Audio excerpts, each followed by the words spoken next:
여호와의 궤가 다윗 성으로 들어올 때 사울의 딸 미갈이 창으로 내다보다가 다윗 왕이 여호와 앞에서 뛰놀며 춤추는 것을 보고 심중에 그를 업신여기니라. 여호와의 궤를 메고 들어가서 다윗이 그것을 위하여 친 장막 가운데 그 준비한 자리에 그것을 두매 다윗이 번제와 화목제를 여호와 앞에 드리니라. 다윗이 번제와 화목제 드리기를 마치고 만군의 여호와의 이름으로 백성에게 축복하고 모든 백성 곧 온 이스라엘 무리에게 남녀를 막론하고 떡 한 개와 고기 한 조각과 건포도 떡 한 덩이씩 나누어 주매 모든 백성이 각기 집으로 돌아가니라. 다윗이 자기의 가족에게 축복하러 돌아오매 사울의 딸 미갈이 나와서 다윗을 맞으며 이르되, 이스라엘 왕이 오늘 어떻게 영화로우신지 방탕한 자가 염치 없이 자기의 몸을 드러내는 것처럼 오늘 그의 신복의 계집종의 눈앞에서 몸을 드러내셨도다. 이는 여호와 앞에 산 것이니라.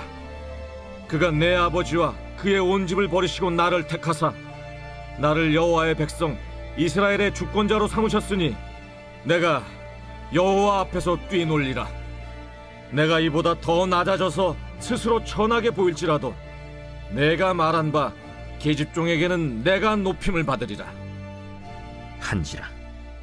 그러므로 사울의 딸 미갈이 죽는 날까지 그에게 자식이 없음이라. 할렐루야. 우리의 삶 가운데 높임을 받으실 존귀하신 주님의 이름을 찬양합니다. 우리 아름다운 하나님 앞에 우리 감사한 찬양과 영광의 큰 박수 올려드리겠습니다.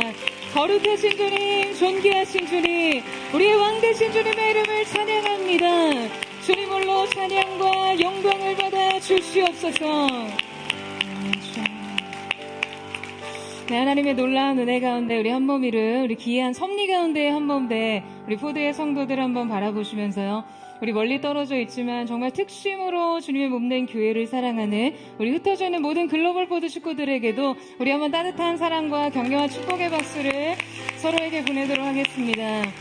주님의 놀라우신 은혜가 우리 모두에게 있게 되기를 주님의 이름으로 축복합니다. 할렐루야. 사랑하는 여러분, 성령 충만하십시오. 말씀 충만하십시오.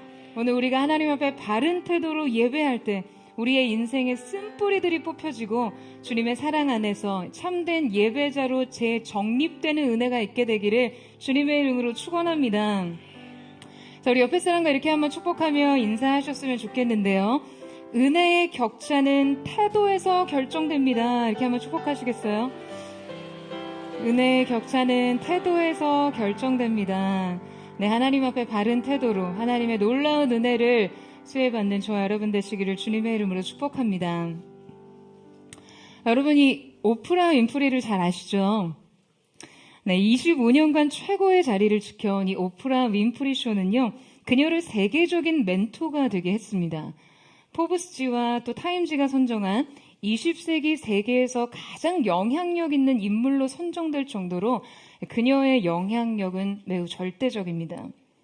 이런 오프라 윈프리의 오늘이 더 특별한 이유는 그녀가 굉장히 불행한 과거를 가졌다는 이유에서죠. 지독한 가난 속에서 사생아로 태어난 그녀는 어린 시절 삼촌으로부터 성적 폭력을 당했고 미숙아를 사산했어요. 그 이후에도 지속적인 폭력과 학대가 있었고 한때 마약에 빠지기도 했죠.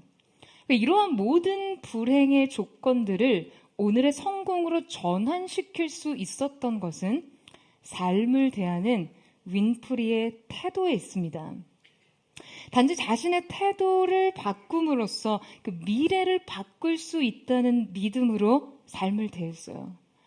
과거로 돌아가서 시작을 바꿀 수는 없지만 현재의 위치에서 시작해서 끝을 변경할 수는 있다는 것이죠. 우리가 결정한 행복이라는 책에서 그녀는 자신이 25년간 오프라 윈프리 쇼를 진행했던 이 시간들을요, 그 남들의 불행을 이 일렬에서 감상하는 일이었다라고 말합니다. 그러니까 상상할 수 있는 모든 종류의 불행이 등장했어요. 아무리 발버둥 쳐도 그 불행의 구렁텅이에서 빠져나올 수 없어서 그냥 매일 아침 불행을 느끼는 사람들의 이야기들 말이죠. 물론 쇼를 진행하면서 넘쳐 흐르는 행복도 목격했습니다. 이 방청객들의 반응은 되게 비슷했는데요. 불행한 사람들에 대해서는 공감했고 행복한 사람들을 보며 동경했습니다. 그런데 이 방청객들이 도무지 갈피를 잡지 못하는 세 번째 유형의 게스트가 있었는데요.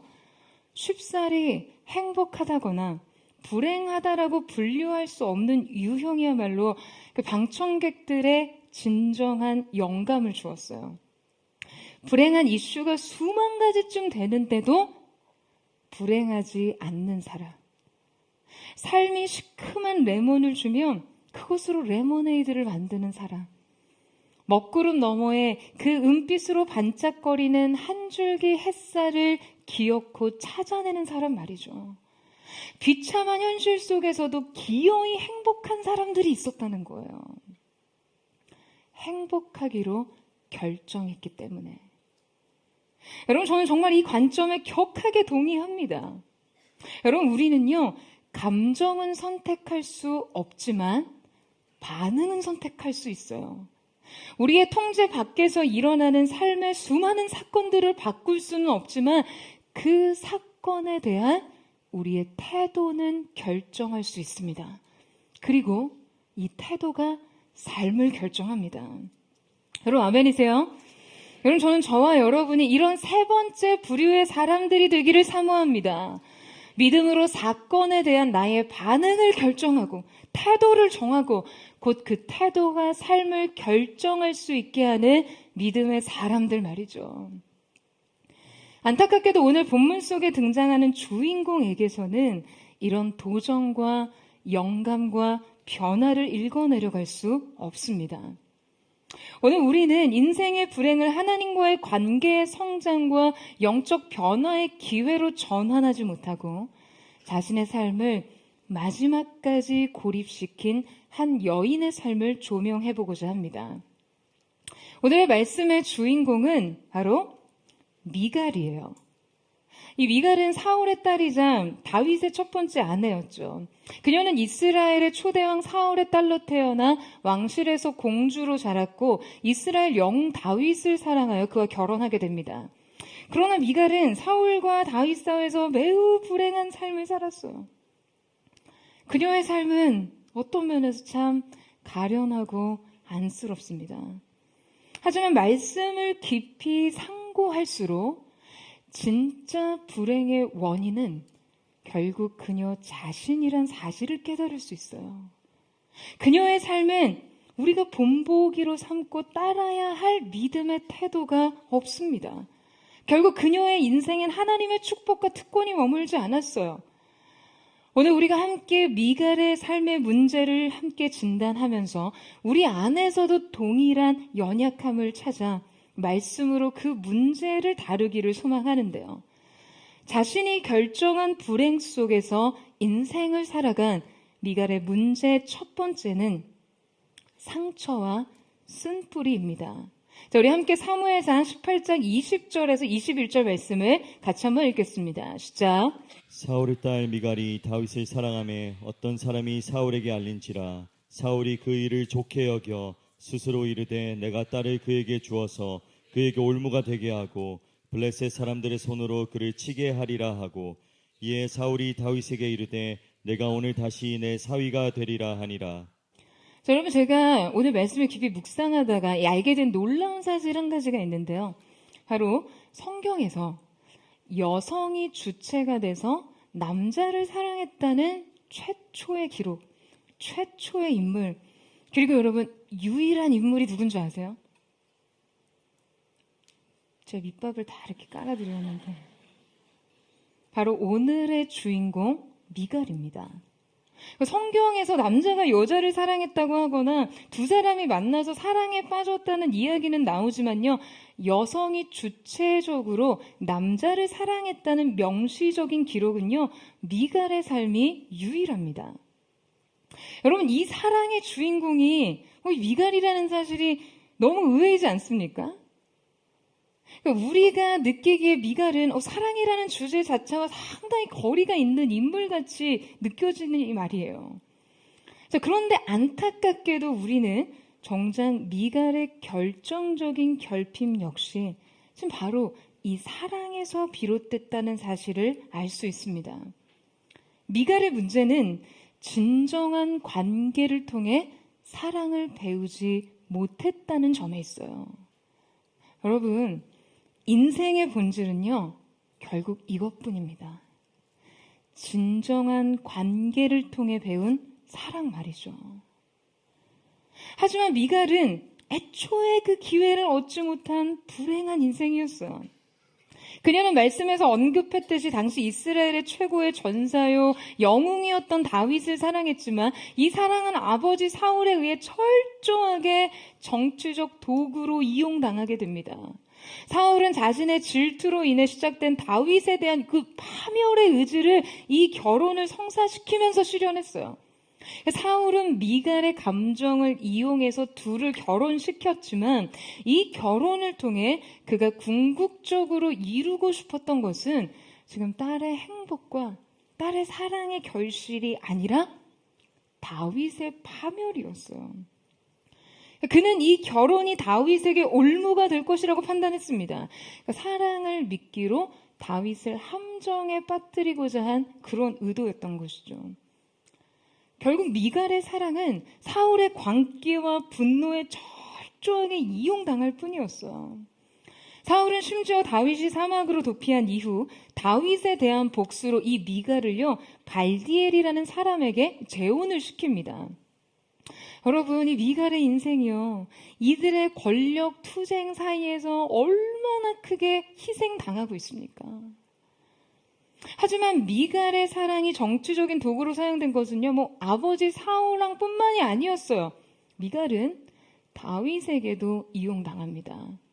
다윗이 왕이 된 후에 당시 정치적 분열 상태에 있었던 이스라엘과 유다의 통합을 위해 그는 사울 왕과를 지지하는 세력들에 대한 권력 통합이 필요했어요.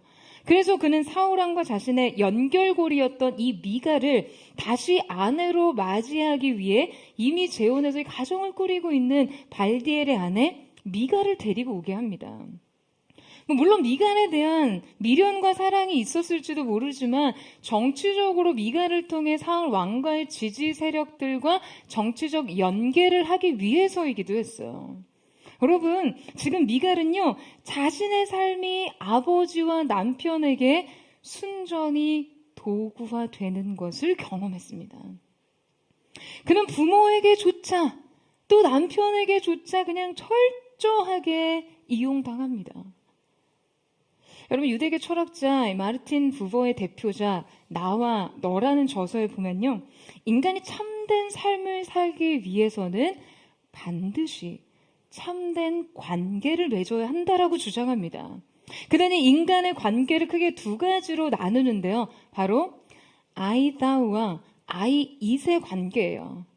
그러니까 I, thou의 관계는 인간이 서로를 주체적으로서 동등한 관계, 어떤 진정한 소통을 나누는 것이고요. I, it의 관계는 상대방을 도구화하거나 철저히 대상으로 취급하는 관계를 말합니다. 이 마틴 부버는 바로 이 I와 it의 관계 속에서 인간은 극심한 고립과 소외를 느끼며 자신의 존재적 가치를 잃고 결핍을 느낀다고 해요. 바로 미갈의 상태 말이죠. 이 도구화된 존재로서 자신의 정체성이 지금 그녀의 심각한 상처와 쓴뿌리였어요. 여러분 중에도 이런 관계의 상처가 있으신 분들이 있으시죠? 여러분의 부모가 자기의 삶을 위해 여러분을 그냥 철저히 이용한다라고 생각해 보세요. 자기의 삶을 자녀의 성공을 통해 증명하려고 해요. 그래서 이 자녀의 실패는 그냥 자신에게는 모욕과 수치입니다. 이 자녀가 느끼는 사랑, 꿈, 외로움, 고통은 철저히 배제된 채로 오직 자신의 목적을 위해 철저히 도구화된다면 말이에요. 과연 그 자녀가 여러분 부모로부터 조건 없는 사랑을 경험할 수 있겠습니까? 사랑하는 사람이 자신의 출세를 위해서 여러분 누군가를 나를 이용한다라고 생각해 보세요. 그때 한 사람의 수고는 상대의 필요와 이기심에 철저히 희생됩니다. 그 수고는 그저 당연한 것이지 결코 어떤 보상과 존중도 얻을 수 없어요. 여러분, 이렇듯 다양한 관계에서 여러분을 자신들의 목적을 위해 그저 수단화하고 도구화할 때 여러분 어떠시겠어요? 여러분이 속한 사회나 조직에서 그냥 여러분의 수고와 희생을 너무나 당연하게 여긴다면요. 여러분의 인격과 감정과 생각은 안중에도 없고 그저 여러분의 삶이 여기저기 사람들의 필요에 따라 옮겨 다니거나 여러분의 계획이 그들에 의해 얼마든지 수정되거나 여러분의 필요는 그냥 철저하게 외면당하고 여러분의 감정은 깡그리 무시당한다면요. 여러분, 그것이 여러분에게 주어진 삶의 전부라고 한다면 어떠시겠어요? 여러분, 오늘 말씀의 주인공 미갈은 바로 이러한 관계를 통해 삶을 배웠고 사랑을 경험했습니다. 여러분, 많이 힘들었겠죠. 많이 아팠겠죠. 그녀는 마땅히 사랑을 받아야 할 부모에게 철저히 도구화되고 또 자신이 그토록 사랑한 남자에게까지 철저히 외면당했어요.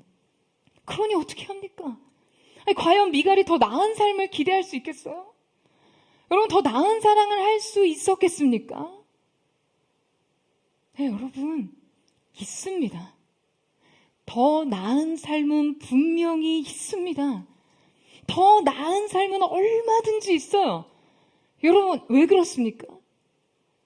하나님이 계시기 때문이에요. 여러분, 아멘이세요? 하나님의 사랑은 언제나 남아있잖아요. 하나님의 사랑은 미갈을 버리지 않으셨고 외면하지 않으시잖아요. 여러분, 인생의 상처와 쓴뿌리가 아무리 깊어도 미갈에겐 분명 더 나은 삶의 기회가 있었습니다. 우리는 인생의 고통과 아픔을 그 자체로 부인할 수 없지만 우리에겐 각자의 아픔을 통해서 그 하나님을 경험할 기회들이 얼마든지 열려 있습니다. 그럼 이 사실을 믿으세요? 여러분, 때로 성경은 중요한 은유를 통해서 의미를 굉장히 깊이 있게 표현하곤 하는데요. 제가 이렇게 한 주간 미갈의 삶을 깊이 들여다보면서 이 여인의 삶을 너무나 잘 설명해주는 하나의 장치를 발견하게 되었어요. 이 미갈의 삶을 보다 깊이 있게 이해할 수 있도록 하는 성경 속 은유는요, 바로 창문입니다. 여러분, 창문과 미갈의 연관성에 대해서는 좀 생소하게 처음 들어보셨죠? 저도 이번 주 이렇게 말씀을 묵상하다가 처음 발견한 사실이에요. 지금 묘하게도 성경의 미갈이 굉장히 비중 있게 다뤄질 때마다 이 여인은 창문과 함께 등장합니다. 이 창문은요, 그녀의 시선과 세계관, 더 나아가 그녀의 영적인 상태를 드러내는 굉장히 중요한 상징으로 이해할 수 있어요. 여러분, 보통 우리가 창을 통해 무엇을 바라본다면 그것을 어떻게 해석하시나요? 이때 우리가 이 창이라고 얘기하는 것은 우리의 주관, 의식, 우리가 세계를 인식하고 바라보는 또 하나의 틀, 세계관, 이런 의미죠.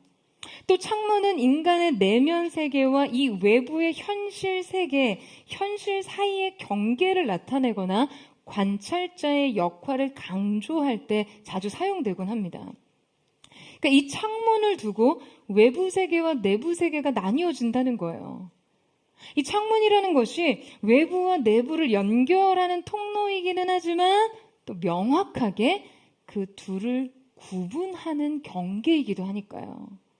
그러니까 이 창문을 통해 누군가를 바라본다는 것은 이 둘 사이에 경계가 끼어들어 있다라는 것이죠. 여러분, 묘하게도 지금 미갈은 성경의 중요한 사건에 등장할 때마다 이 창문을 통해 다윗을 바라봤고 창문을 사이에 두고 다윗과 관계합니다. 자, 우리 사무엘상 19장 11절에서 12절 말씀을 같이 한번 읽겠습니다. 시작. 사울이 전령들을 다윗의 집에 보내어 그를 지키다가 아침에 그를 죽이게 하려 한지라. 다윗의 아내 미갈이 다윗에게 말하여 이르되 당신이 이 밤에 당신의 생명을 구하지 아니하면 내일에는 죽임을 당하리라 하고 미갈이 다윗을 창에서 달아내림에 그가 피하여 도망하니라. 자, 여러분 여기에서 처음 미갈의 창이 등장합니다. 지금 이 상황은 사울이 미갈을 이용해서 다윗에게 자객을 보내 이제 그를 살해하려던 사건이었는데요. 미갈이 이것을 알아차리고 창문을 통해 다윗을 내려보내 지금 그를 도망치게 한 것이었어요. 그녀는 자신의 아버지를 배신하고 다윗을 이 창문 밖으로 살려 보내면서 다윗의 도피 생활은 시작됩니다. 그런데 미갈은요, 다윗의 이 도피 여정에 동참하지 않습니다. 그녀는 여전히 이 창문 안에 존재합니다. 결국 미갈의 창문은 다윗을 구하기 위해 사용된 도구였지만 동시에 다윗과 함께하길 거부하던 현실 경계도 상징하는 것이죠. 그러니까 이 창문 너머로 다윗을 떠나보내면서 그와의 관계는 그렇게 단절되고 말아요. 그러니까 다윗과 미갈의 초기 결혼 생활은요, 친밀감을 형성하는 이 결정적인 시기를 이때 잃어버립니다. 만약 미갈이 다윗을 진정 사랑했다면요, 그리고 아내의 의무를 다하기를 원했다면요, 초막이나 궁궐이나 상관없이 사랑을 선택할 수 있는 사람이었다면 여러분, 다윗이 거하는 도피처를 찾아 나서는 것이 맞습니다. 문제는 그녀가 궁궐 안의 삶을 선택했다는 거죠. 미갈은 비록 다윗을 향한 사랑으로 다윗의 목숨을 과감하게 구했지만 끝내 다시 그 자신의 삶은 그저 광기 어린 아버지 사울에게 종속시켜버립니다. 다윗을 사랑한다라고 하면서도 그를 온전히 쫓지 못했고, 미갈은 아버지를 배신하면서도 아버지의 안락한 삶을 취하기 위해 지금 스스로 다윗의 아내가 아닌 사울의 딸의 자리로 돌아옵니다. 그러니까 아버지에게 의존할 수밖에 없는 나약한 삶에 스스로 안주한 것이죠. 여러분, 이것이 바로 그녀가 선택한 삶이었어요. 선택지가 없었다고요? 내 삶은 그저 이렇게 철저하게 이용당하느라 파괴됐고 그냥 이리저리 옮겨 다녔고 끝내 홀로 남겨졌다고요. 여러분, 비록 삶이 미갈에게 그렇게 처음 다가간 것은 맞지만요, 미갈은 결국 궁궐 속의 삶을 스스로 선택했습니다. 그녀는 그 오랜 세월 다윗과 함께 은신처에 거하지 않았어요. 그럼 그녀가 실제 누린 삶은요, 궁궐의 삶이었습니다. 이것이 그녀가 선택한 현실 주소예요. 미갈이 실제 누린 삶의 조건이에요. 여러분, 이것은 역시 부정할 수 없습니다. 이 죽음의 수용소라는 저서를 남긴 유대인의 정신과 의사 빅터 프랭클을 여러분 아시나요? 네, 그가 죽음의 수용소에서 이 아우슈비츠에서 극한의 수감 생활을 하면서 쓴 이 책이요, 저에게는 굉장한 영향을 주었는데요.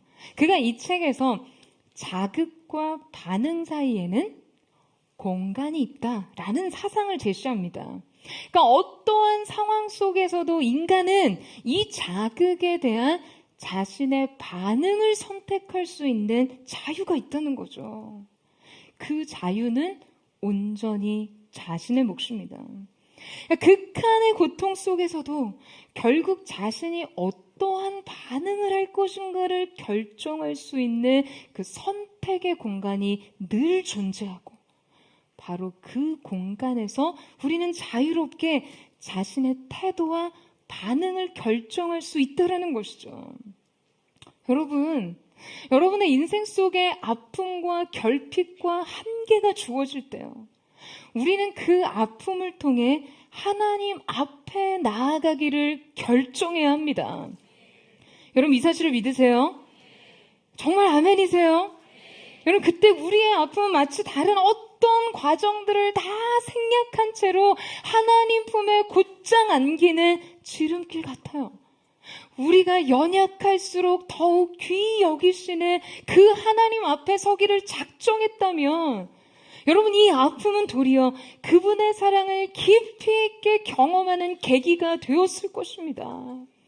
우리의 결핍과 우리의 아픔과 고통을 아시는 그분께서 더 깊은 사랑을 통해, 그 상처보다 더 깊은 사랑을 통해, 그 인생의 결핍보다 더 큰 하나님의 긍휼을 통해 진정한 관계의 경험을 누릴 수 있게 하시는 거예요. 여러분, 아멘이세요? 여러분, 하지만 이 결단과 태도가 없다면 냉정하게 인생의 아픔은요, 그저 아픔으로, 상처는 그저 상처로 남을 뿐이죠. 우리가 닫힌 세계 안에 그저 거하기를 선택하는 이상 우리는 이 상처와 쓴뿌리에 매몰될 수밖에 없습니다. 여러분, 결국 미갈은 이 틀 안의 세계에 갇힙니다. 이 창문 안의 그녀처럼 고립과 소외된 상태를 그대로 남아있게 하는 것이죠. 사랑하는 여러분, 이 자극과 반응 사이 공간에 여러분이 둔 선택은 무엇입니까? 여러분, 어떤 것을 선택할 자유가 여러분에게 주어져 있어요. 하나님을 사랑한다고 하면서 여전히 현실의 경계 뒤에서 이 창문 너머로 세상이 제공하는 은신처에 여러분 머물러 있지는 않으십니까? 주님 앞에 적당한 헌신을 들이대 내 인생의 안락함은 포기할 수 없는 인생 경계선 뒤에 머물며 그 인생의 창틀을 통해 그렇게 주님의 일을 내다보고 있지는 않으세요? 사랑하는 여러분, 믿음으로 나오세요. 사랑으로 나오십시오. 인간의 온갖 그 모든 인생의 상처와 고통을 안고도 고난 속에서도 주님과 함께하는 삶을 선택할 수 있는 그 사랑과 믿음이 저는 사랑하는 포도의 성도들 가운데 있게 되기를 주님의 이름으로 축원합니다. 초막이나 궁궐이나 주님과 함께하는 그곳에 내가 있기를 원한다는 그 사랑의 중심이 오늘 여러분에게 믿음의 한 걸음을 떼게 하는 능력이 될 줄로 믿습니다. 그 내가 여러분에게 있게 되기를 축원합니다. 자신이 결정한 불행 속에서 인생을 살아간 미갈의 문제 두 번째는 세상적 가치관과 과거의 잔재들입니다. 자, 우리 사무엘하 6장 13절에서 16절 말씀을 같이 읽겠습니다. 시작. 여호와의 궤를 맨 사람들이 6걸음을 가매 다윗이 소와 살찐 송아지로 제사를 드리고 다윗이 여호와 앞에서 힘을 다하여 춤을 추는데 그때 다윗이 배의 옷을 입었더라. 다윗과 온 이스라엘 족속이 즐거이 환호하며 나팔을 불고 여호와의 궤를 메어오니라. 여호와의 궤가 다윗성으로 들어올 때 사울의 딸 미갈이 창으로 내다보다가 다윗 왕이 여호와 앞에서 뛰놀며 춤추는 것을 보고 심중에 그를 업신여기니라. 자, 함께 읽은 본문은 다윗이 이스라엘 역사상 오랜 시간 방치되어 있던 언약궤를 예루살렘으로 옮기면서 예배하는 장면이 나오죠. 그는 화려한 왕관과 화려한 왕복을 벗어버리고 하나님 앞에서 자신의 보잘것없음을 표현하기 위해 평민들이 그 종교 의식에서 참여할 때 입는 이 배 에봇을 입고 춤을 춥니다. 여러분, 얼마나 기쁨에 무아지경이 됐든지 심지어 이 옷이 벗겨지는 것도 모르게 춤을 췄어요. 백성들 앞에서 왕의 권위와 체면을 모두 벗어버리고 오직 하나님만을 의식하며 하나님 앞에서 예배한 것이죠. 다윗의 이 행동은 통치자로서 자신의 권위와 정체성을 공공연하게 내려놓음으로써 이스라엘의 통치자는 오직 하나님 한 분뿐이라는 이 신정 사상을 우회적으로 표현한 것이에요. 여러분, 성경은 이때 백성들과 함께 춘 춤이 이 왕의 즉위를 축하하는 백성의 춤이었다라고 이야기합니다. 즉, 다윗은 이 춤을 통해 진정 이스라엘 가운데 하나님의 왕권을 선언하고 싶었던 것이죠. 문들아 너희 머리를 들지어다. 영원한 문들아 너희 머리를 들지어다. 영광의 왕이 임하시리로다. 할렐루야. 여러분, 바로 이 예배, 이 행렬에서 포드 처치의 정체성과 비전이 태동했다는 것에 저는 정말 생각할수록 가슴이 벅찹니다. 다윗의 이 예배 행렬, 잃어버린 하나님의 통치와 주권을 회복하고자 했던 그의 순전한 열망, 끝내 그 도시와 나라와 민족 가운데 주님의 임재의 궤를 안치할 때 터져 나온 그의 기쁨의 춤. 여러분, 이 시대 다윗의 행렬 가운데 동참한 이 교회의 부르심이 얼마나 영광스러운지 몰라요. 얼마나 가슴 벅찬지 모릅니다. 그런데 바로 이때 이런 다윗을 바라보는 미갈의 낯선 시선이 오늘 말씀 속에 등장합니다. 그녀는 다윗이 하나님 앞에 춤추며 예배하는 것을 마음속으로 업신여겼다고 성경은 기록하고 있어요. 자, 여러분, 그렇다면 미갈은 다윗을 왜 업신여기고 있었던 것일까요? 이 다윗을 향한 그녀의 마음의 실체는 무엇이었습니까? 여러분, 다윗의 예배를 바라보고 다윗을 판단하는 미갈의 시선에는요, 매우 잘못된 권위의식과 가치관이 녹아져 있습니다. 미갈은 다윗이 배 에봇을 입고 춤을 추는 모습에서 그에 대한 경멸을 느꼈어요. 이 다윗의 행동은 정말이지 너무 경망스럽고 왕의 채통을 잊은 행동이었죠. 아니, 백성들 앞에서 수치스럽고 부끄러운 행동이었어요. 여러분, 왜 그렇습니까? 지금 그녀에게는요, 무엇보다도 정치적인 품행과 격식, 예절, 절제된 의식이 매우 중요했기 때문이죠. 여러분, 그런데 사실 이것을 우리가 그렇게 싸잡아 비난할 수 있습니까? 그럼 어쩌면 정치적으로 판단했을 때 이 판단은요, 크게 잘못된 생각이 아닙니다. 왕권에 대한 전통적인 시각과 왕실의 권위를 생각한다라면 말이죠. 여러분, 미갈은 사울 왕의 딸이었잖아요. 그는 애초에 아버지 사울 왕의 통치 스타일대로 왕의 권위를 이해했을 거예요. 사울은 왕으로서의 신성한 권위와 통제를 매우 중요하게 생각한, 집착하리만큼 중요하게 생각한 인물이었으니 지금 아버지의 이러한 권위의식과 이미지는요, 지금 미갈에게 매우 이상적이고 절대적으로 작용했겠죠. 저는 미갈이 아버지를 통해 정치적 행위와 의도를 분명 학습했을 거라고 생각합니다. 게다가 그녀는 왕실에서 자란 공주였어요. 왕실 내부의 어떤 정치적인 역할을 굉장히 잘하는 인물이었죠. 그러니까 왕의 이미지는 정치적인 안정을 위해서 매우 중요한 요소였으니까요. 그러니까 여러분, 이 미갈의 눈에 다윗의 행동은 어떠했을까요? 지금 왕이 돼서 백성들 앞에서 배 에봇을 입고 옷이 벗겨지도록 춤을 추다니요. 여러분, 전통적으로 특별히 고대 왕들은요, 중요한 정치적인 또 종교 행사에서 자신의 위상을 드높이기 위해 굉장히 화려한 왕복을 입는 기로 유명합니다. 자기의 왕권을 강화하고 과시하기 위함이었죠. 근데 다윗은 지금 평민의 복장인 배 에봇을 입고 백성들 앞에서 하나님을 예배하고 있었어요. 춤을 추고 있었어요. 근데 여러분, 춤은 어떨 때 춥니까?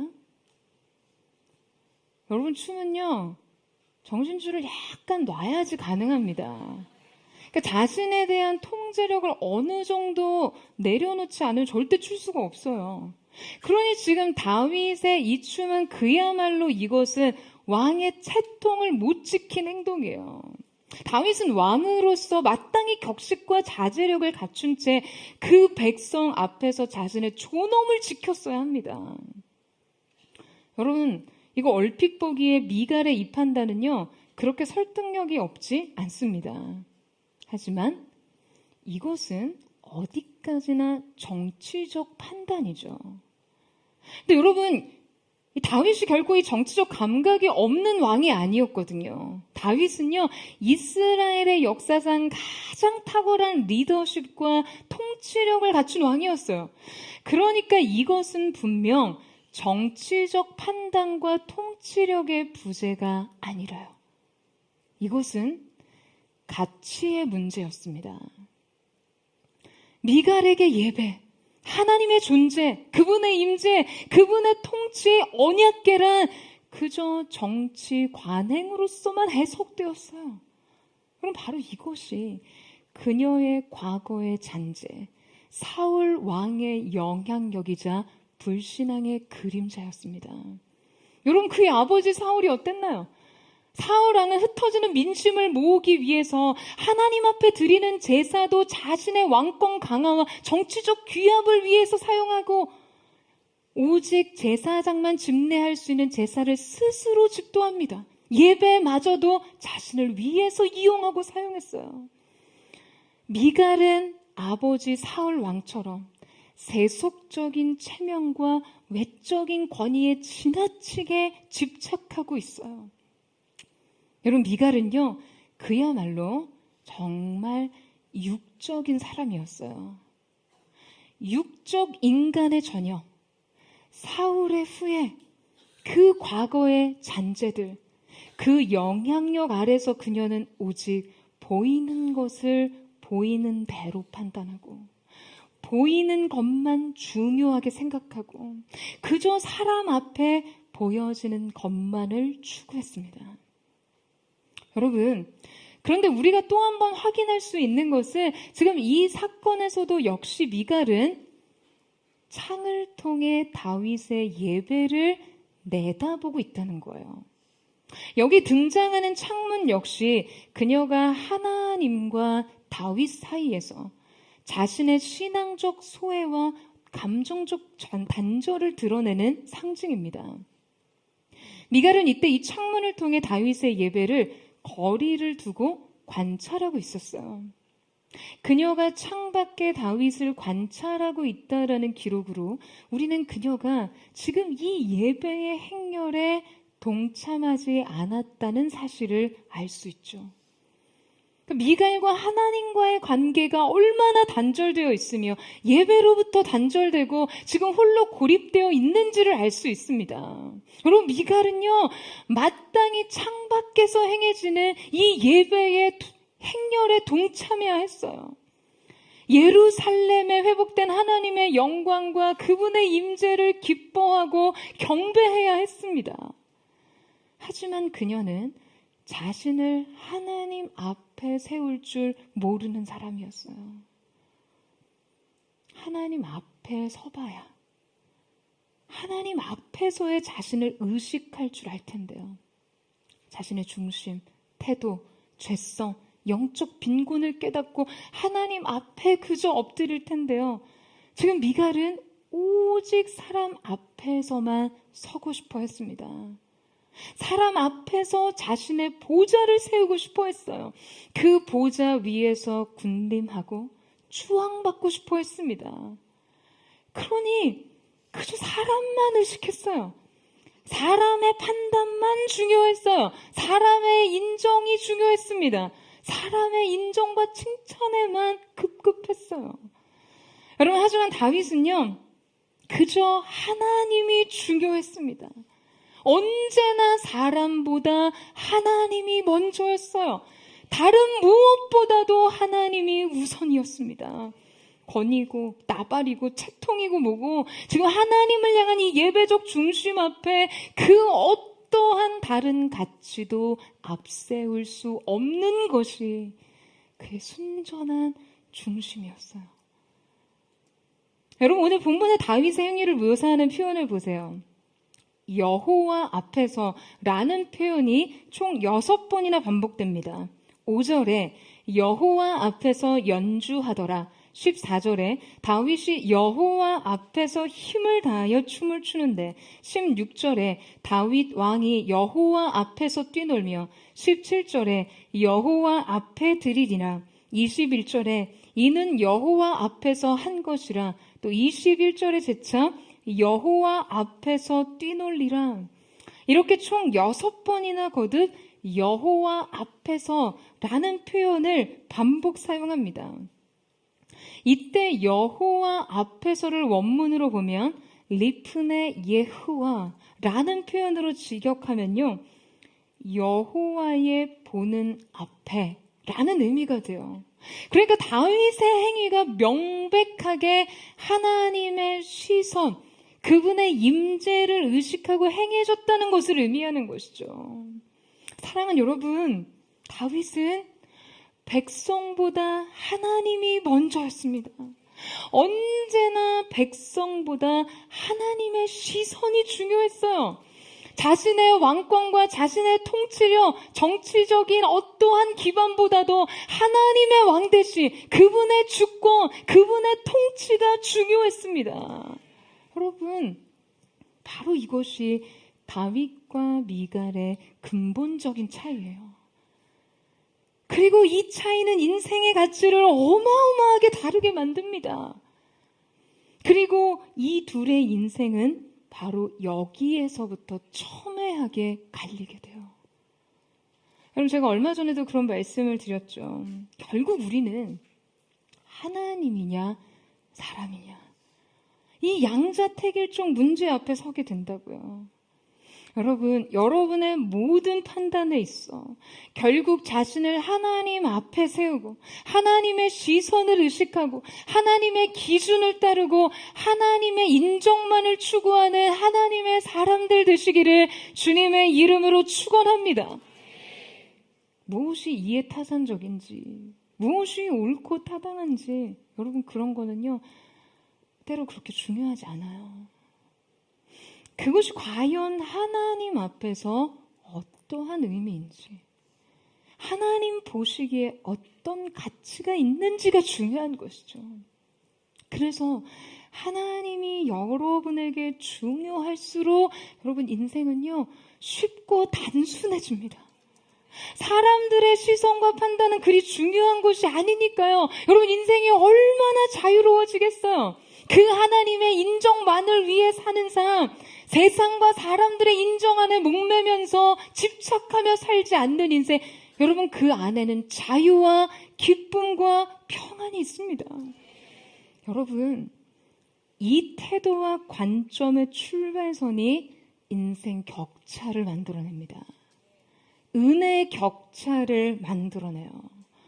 사랑하는 여러분, 하나님을 여러분 인생의 키맨으로 삼으세요. 그분 앞에서 시작하세요. 저는 오늘 저와 여러분의 인생 출발선이 리프네 예후와 여호와 앞에서로 재수정되는 은혜가 있게 되기를 주님의 이름으로 축원합니다. 여호와 앞에서, 여호와의 시선, 그분의 관점, 그분의 인정 앞에서 여러분의 삶을 시작함으로 세상과 초격차의 삶을 살 수 있는 여러분의 인생 경쟁력은 하나님의 기름 부음 안에 있게 되기를 주님의 이름으로 축원합니다. 자신이 결정한 불행 속에서 그 인생을 살아간 미갈의 문제 세 번째는 교만과 냉소입니다. 자, 오늘 본문 20절 말씀을 같이 읽도록 하겠습니다. 시작. 다윗이 자기의 가족에게 축복하러 돌아오매 사울의 딸 미갈이 나와서 다윗을 맞으며 이르되 이스라엘 왕이 오늘 어떻게 영화로우신지 방탕한 자가 염치 없이 자기의 몸을 드러내는 것처럼 오늘 그의 신복의 계집종의 눈앞에서 몸을 드러내셨도다 하니. 자, 여러분, 앞서 예루살렘의 언약궤의 입성을 위한 이 예배 의식이 모두 마친 후 미갈에게 결정적 사건이 일어납니다. 바로 이 다윗이 집으로 돌아온 후 다윗과의 대화에서 돌이킬 수 없는 갈등의 문제가 발생한 것이죠.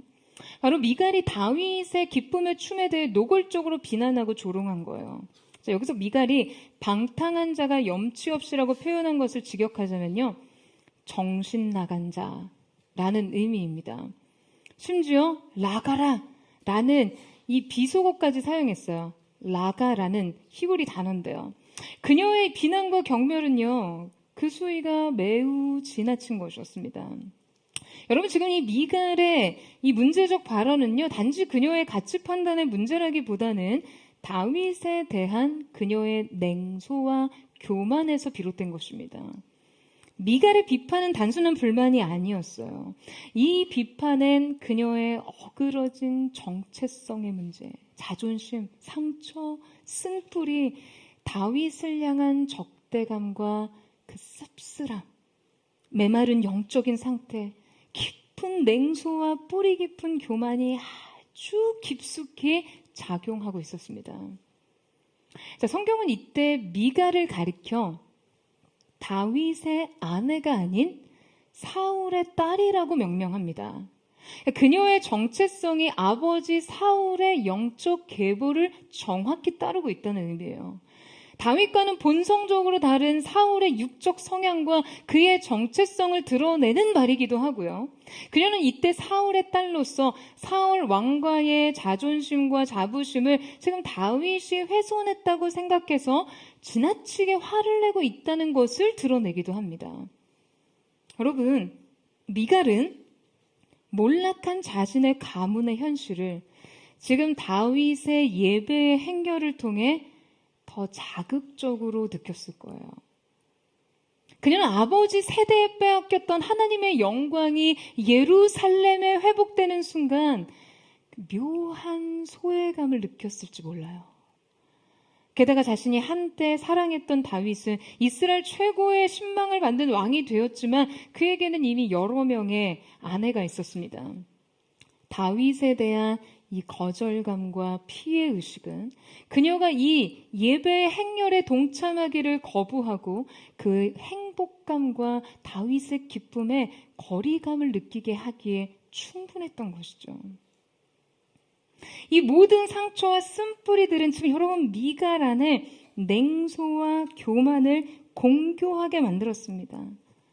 여러분, 이 냉소라는 것이요, 원래 상처받은 자아가 자신을 보호하기 위한 방어기제거든요. 그러니까 자신의 소외와 고립, 존중받지 못한 자신의 가치와 외로움 등을 지금 미갈은 정작 자신이 가장 사랑하고 사랑받고 싶고 이해받고 싶었던 한 남자에게 분노로 표출합니다.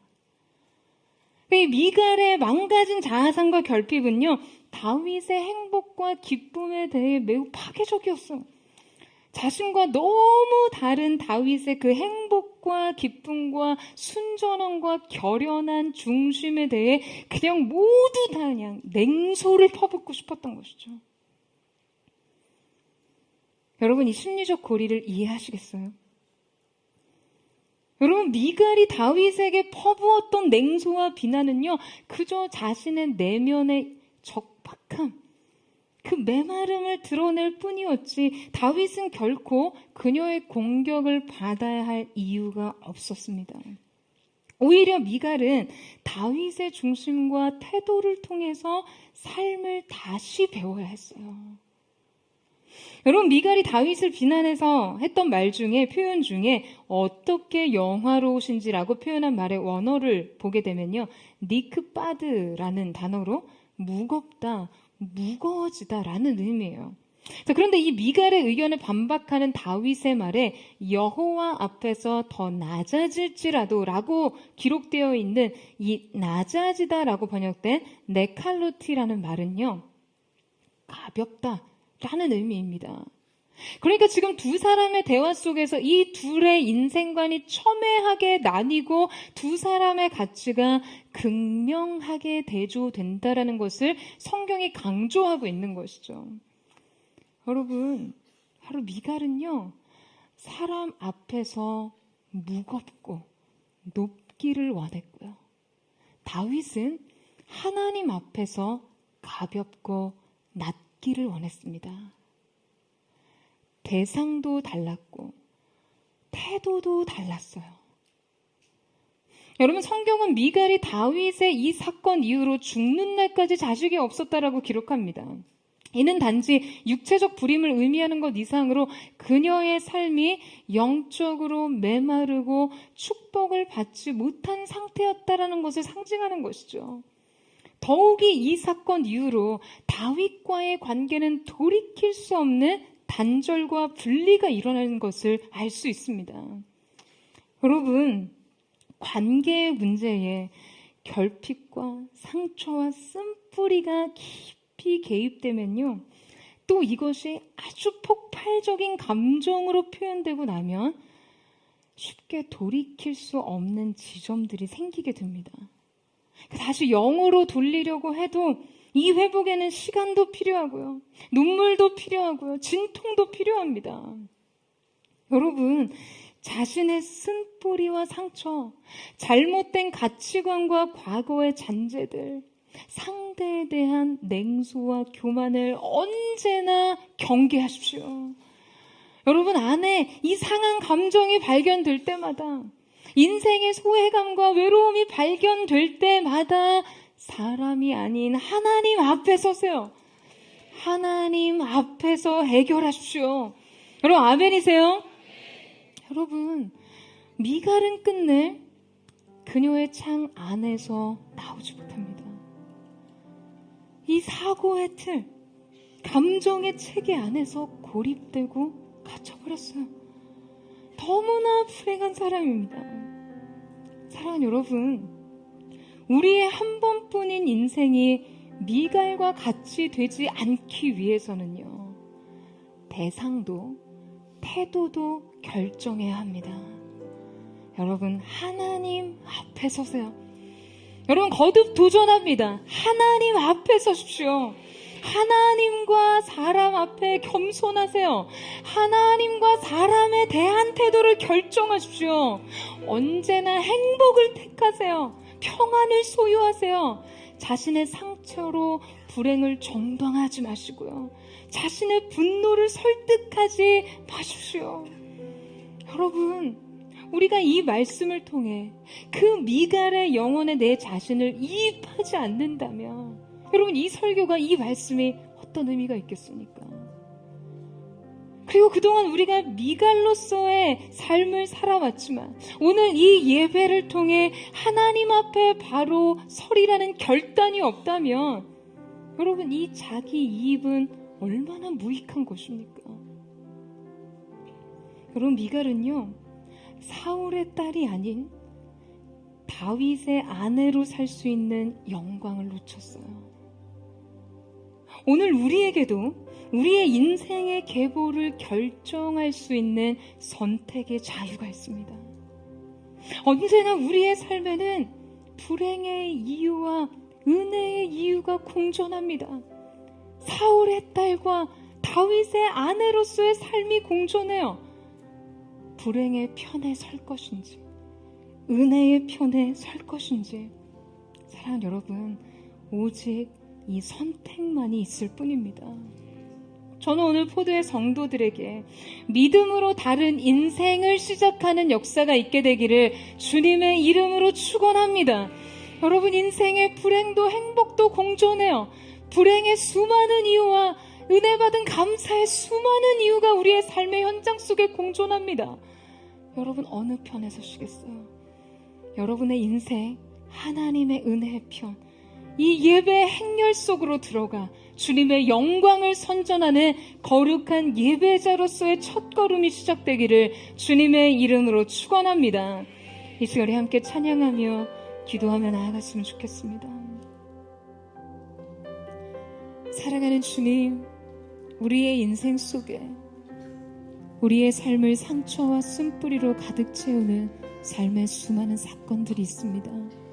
그러나 주님, 우리의 감정은 어찌할 수 없으나 이 모든 사건에 대한 바른 믿음의 반응을 결정할 수 있는 그 하나님의 사람이 될 수 있도록 도와주십시오. 상처투성이 결핍과 인생의 고통을 안고도 하나님 앞에 나아갈 수 있는 사람에게는 새로운 은혜의 문이 열릴 줄 믿습니다. 오늘 그 믿음의 세계가 열려지게 하시고 그 하나님의 은총의 얼굴빛을 보게 되는 거룩한 은혜의 시간 될 수 있도록 역사하여 주시옵소서. 오늘 이 시간 우리가 함께 그 은혜의 보좌 앞으로 나아가기를 원합니다.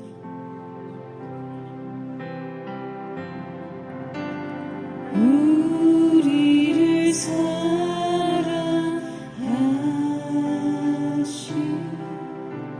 자비의 주와 아버지, 주께로 나아갈 때에 기도 들으사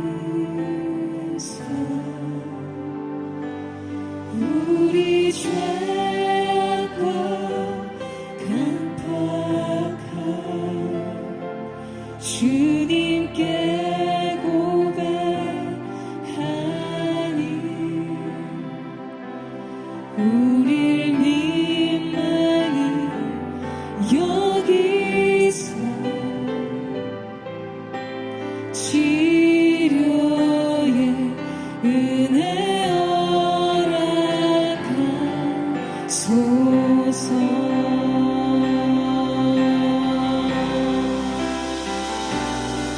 주 얼굴 구할 때 자유 주시고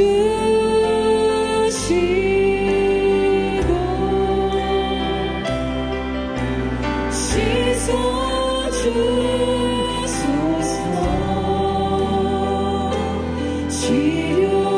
치료하시는 주의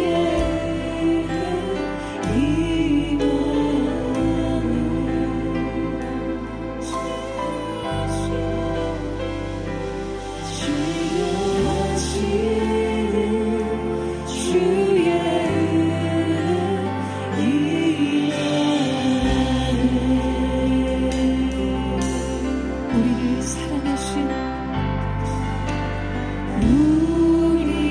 사랑하신 자비의 주 아버지 주께로 나아갈 때에 기도드리사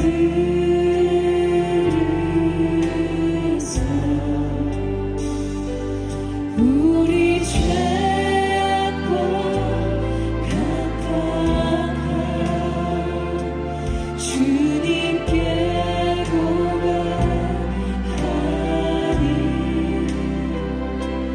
우릴 민망히 여기사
언제나 창문 뒤에서 인생을 바라봐야 했던 예배의 영광도 사랑하는 대상도 창문 뒤에서 바라봐야 했던 미갈의 인생의 상처와 상함과 숨뿌리, 그 고립과 소외와 외로움의 고통, 주님 때로 이 모습 안에서 우리 자신을 발견합니다.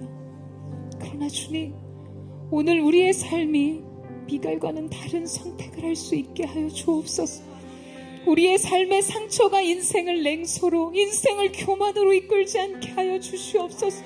우리의 삶의 수많은 불행의 이유를 안고도 그 결핍과 고통의 무게를 가지고 주님께로 갈 수만 있다면, 우리를 언제나 사랑으로 맞이하시는, 무조건적인 사랑으로 우리를 이해하시고 받아주시는 주님께로 나아갈 수 있다면, 여러분, 우리의 삶 속에 창문 뒤에 새 인생의 여정이 펼쳐질 줄로 믿습니다. 사랑하는 여러분, 오늘 인생의 그 무엇이든, 여러분 인생의 쓴뿌리와 냉소와 고통과 외로움과 소외와 그 고립과 가장 사랑하고 이해받고 싶었던 대상으로부터 거절되었던 차가운 냉소적 반응으로 고통 가운데 머물러 했던 여러분의 인생 상처를 안고 주님께로 가세요. 주님께로 가세요. 여러분, 사랑 많으신 예수님께로 가세요. 위로의 성령님의 품에 안기십시오. 그 무한하신 아버지께로 가셔서, 주님, 내가 목마름으로 인생의 구멍난 결핍을 안고 주님께로 왔습니다. 아무리 채워보려고 해도 채울 수 없는 인생 목마름을 안고 주님 아버지께로 왔사오니, 주여 우리를 불쌍히 여겨 주시옵소서. 인생 상처가 상처로 남지 않게 하시고, 결핍과 고통이 고통으로 끝나지 않고, 이 모든 인생의 불행의 이유가 주님의 영광과 접붙임되며 주님의 계획과 하나가 되어 거룩한 새로운 삶의 자리로 나아가는 분이 되게 하여 주시옵소서. 여러분, 사랑으로 나아가세요. 두려움 없이 주님 앞에 여러분의 마음을 고백하며 도설하십시오. 우리 주의 한번 짓고 기도합니다. 주여, 사랑하는 주님, 인생의 고통을 안고 왔습니다. 누구에게도 위로할 수 없는 이 사랑의 상처를 안고 주님 앞에 왔습니다. 깨어진 그릇처럼 인생의 방편과 조각난 삶의 조각에 더 이상 곁다렸음을 개방할 수 없을 것 같아요. 인생이 깨어진 아픔과 두려움으로 왔습니다. 거룩하신 성령님, 이 모든 것이 주님의 사랑 안에서 하나 되게 하여 주옵소서.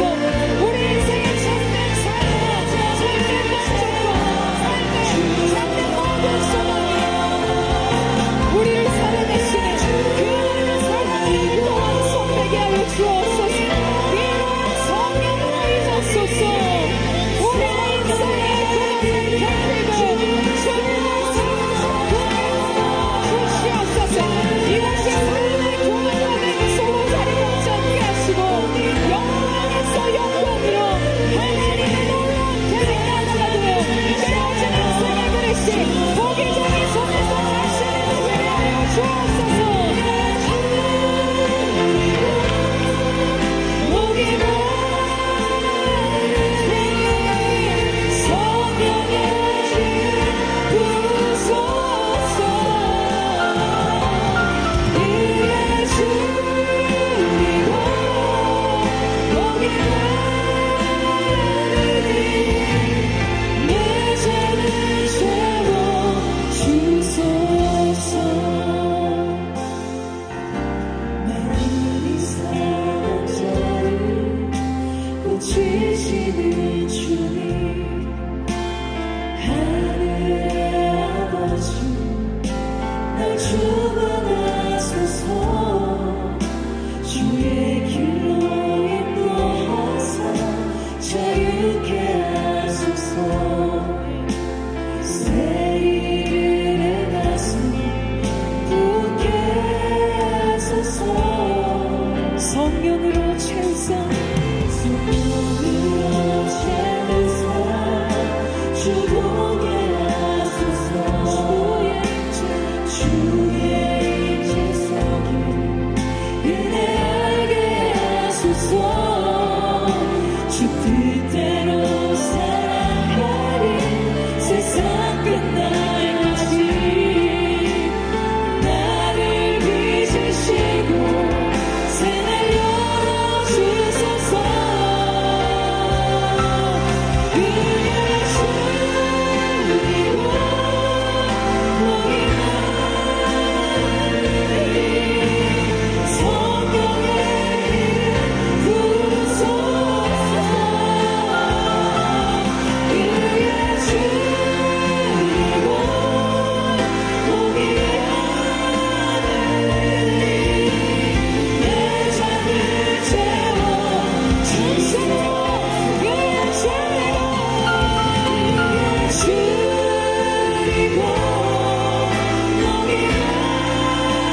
비록 우리의 인생 한켠이 고통과 결핍과 소외와 고립과 낙심과 좌절로 깨어진 조각처럼 파편처럼 흩어진 그릇과 같을지라도 토기장의 손에 들린 진흙과 같이 우리의 삶이 다시 빚어질 수 있음을 믿습니다.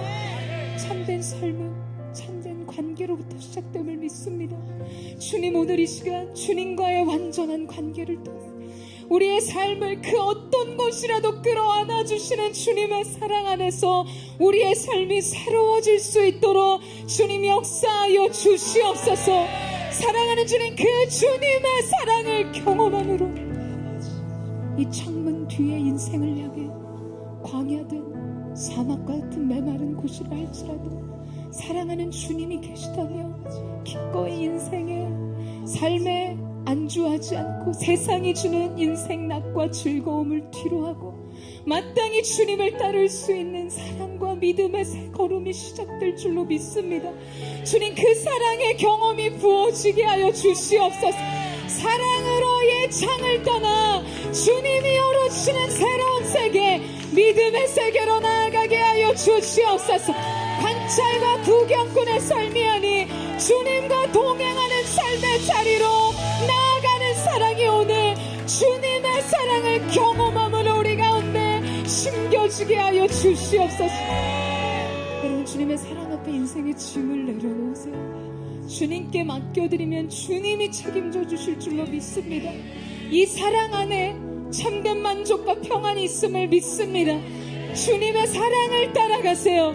오늘 사랑하는 주님, 주님 앞으로 나아가니 우리를 거두시고 창밖의 인생으로 주님과 함께하는 새로운 삶의 여정을 시작하게 하여 주시옵소서.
주심을, 회복을 주심을, 영광이 되었음을 선포합니다.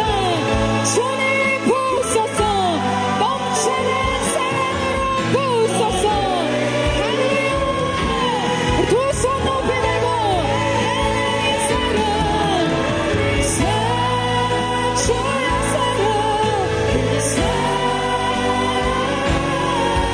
날 자유롭게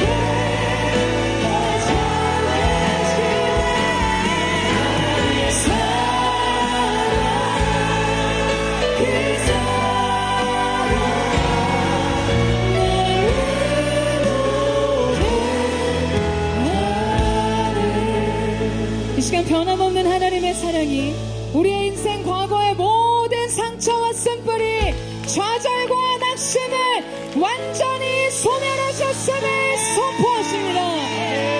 정령케 하시는 성령의 불, 소멸하시는 성령의 불로 태워 주시옵소서. 불신앙의 잔재들 사울의 영을 대적합니다. 사울의 불신앙의 그림자 예수님의 이름으로 명하노니 걷어질지어다, 벗겨질지어다, 떠나갈지어다. 인본주의적 세계관, 인본주의적 예배, 내 자신, 내 생각, 자기의 아버지 하나님, 오로지 자기 자신에 대한 집중력, 하나님 세상 영공, 하나님 그 성공에 집착했던 모든 마음들이 뿌리째 뽑혀지게 하여 주시옵소서. 주님 앞에 드리는 예배조차, 주님을 향한 사랑의 고백조차 내 인생의 보좌를 유지하기 위한 잔치일 때가 얼마나 많았습니까? 주님 앞에 나와 은혜를 구하는 것조차 죄인된 우리로서 용서의 은총과 하나님의 은혜를 구하기보다 세상 성공을 하나님 기도라는 예배라는 수단을 통해 이루고자 했던 사울의 영이 우리의 심령 가운데 뿌리 뽑혀지게 하여 주시옵소서. 모든 냉소와 교만은 예수님의 이름으로 끊어질지어다. 우리 대적하며 또한 회개하며 주의 이름을 부르짖고 기도합니다. 주여, 주님 이 시간 새로운 영광으로 인쳐주시옵소서. 사울의 영을 대적하며 새로운 예배의 영의 기름 부으심, 예배의 영의 기름 부으심, 하나님 중심의 생각, 오직 주님의 말씀을 선포할 수 있는 새 영의 기름 부으심이 하나님의 사람들 가운데 부어지게 하여 주시옵소서. 우리 하신 주님, 우리 박사님 가운데 사울의 영, 불신앙의 그림자가 걷어지게 하시고 가정 가운데 사회 속에 경험자가 같이 사건을 통해 하나님 나라가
기도하며 나아갈 때 인생의 불행에 수만 가지의 이유가 있을지라도 사랑하는 여러분, 은혜 편에 서시기를 축원합니다. 사울의 딸이 아닌 다윗의 아내로서의 인생을 살았던 그 미갈의 새로운 삶이 우리 가운데 가능한 것임을 선포합니다.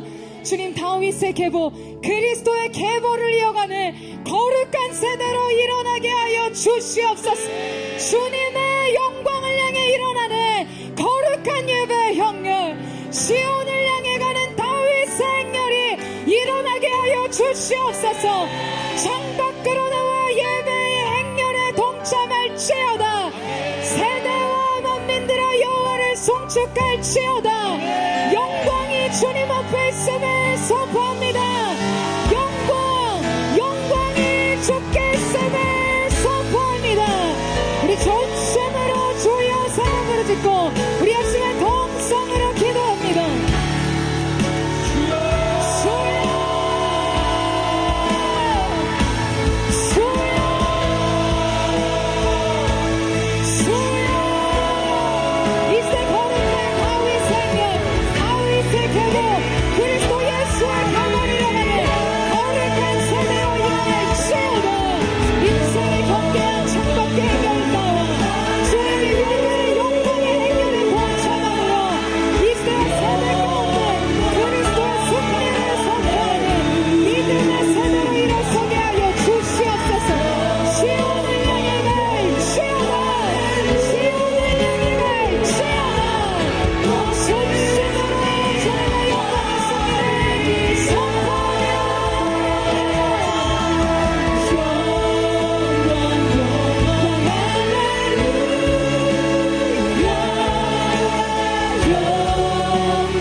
주님, 거룩하신 성령께서 친히 주님의 손을 들어 오늘 하나님 앞에 서 있는 리푼의 여호와, 주님 앞에 있는 주의 백성들 머리 위에 기름 부어주셔서 오늘 이들의 인생 새로운 출발선, 시작부터 다른 출발선, 그리고 그 영광의 끝을 보는 아름다운 하나님의 사람으로서의 삶이 시작되게 하여 주시옵소서. 여호와께서 너를 후대하시리로다. 여호와께서 너를 선대하시리로다. 주님, 열매가 있는 인생으로 주님의 왕되심을 시대와 세대 가운데 선전하는 다윗의 계보, 그리스도 예수의 계보를 이뤄가는 이 시대의 렘넌트 남은 자들로 서게 하여 주시옵소서. 그렇게 하면 우리를 통해 주님의 주권을 회복하게 하시 주님의 이름을 찬양하며 감사드리며 사랑하는 예수님의 이름으로 기도드립니다. 할렐루야. 우리 주님 앞에 우리 감사와 주님의 이름을